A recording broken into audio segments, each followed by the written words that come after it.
name's Andy Daines. I'm originally from New Zealand, but I now live in Albury, Wodonga in New South Wales. My horse is Hat-Trick, or Jerry at home, and he's a thoroughbred. Well, we've been training with a phenomenal dressage trainer called Suzanne from Canberra, and it's just really trying to make dressage as boring as possible for him, really. He could do a nice test. He moves well, but unfortunately he's just very noise sensitive and movement sensitive, so as soon as something moves in the crowd, his attention span sort of shifts very quickly, which is annoying because at home you could pretty much whip out a 68 test, but unfortunately when you get to a show you're sort of looking at just trying to get a 60.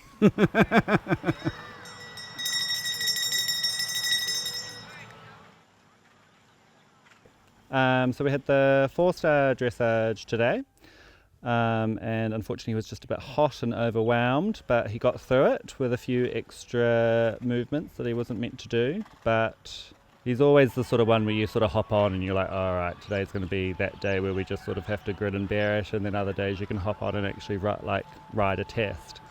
But when it's like these, 9 times out of 10 he always makes up for it tomorrow in the cross country, so you don't really hold it against him, and you just look forward to attacking the course tomorrow.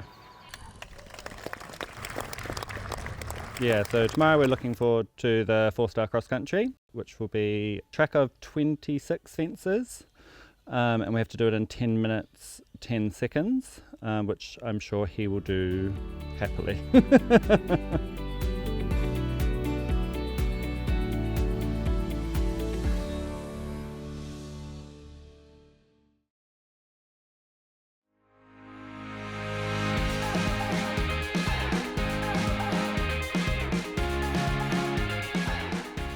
I've only biked around it once so far, but I will go this afternoon. From what I saw, most of it's pretty good. He's a little bit unsure about brush angles, so those will be our sort of challenges on the course. Combinations and stuff, he's pretty good at all those. Like I said, tomorrow's pretty much his day that he shines, so just looking forward to getting out there and showing off why he's actually here.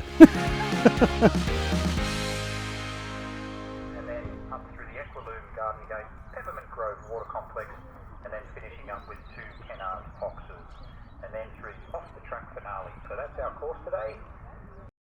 We had cross country day in the CCI4 L long, and he jumped really well. He was so good.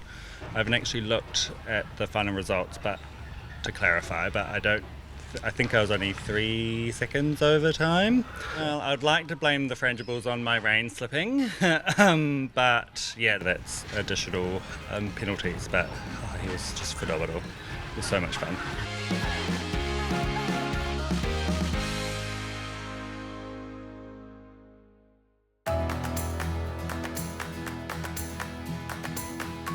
He's a very good jumper in the last phase, in the show jumping, so ideally would be a clear. I'd be happy with 1 rail, but ideally a clear would be the goal. With our frangibles, unfortunately, he's still at the end of the field. So yeah, we're just aiming for a finish and a clear round. That was Andy Daines. He jumped phenomenally. He did the first half of the course brilliantly, and unfortunately I just screwed up 2 of our lines near the end, and he just had 2 down. But I could not fault him. He came out and he was just a ripper. And in 9, Andy Daines on Hat-Trick. So he's won, this will be his 6th off the track winning rug. So yeah, he's done very well in the off the track classes that they've sponsored at each of the events. No, it's a huge honour. I think it's a great program to really encourage the rehoing of the racehorses. Like you can see over the weekend, they're just phenomenal. Like, they're a little tough. They give you everything. He ran around 10 minutes and 10 seconds yesterday, and then he came out and jumped his socks off today. So you really can't fault them. So it's a really good program to be with.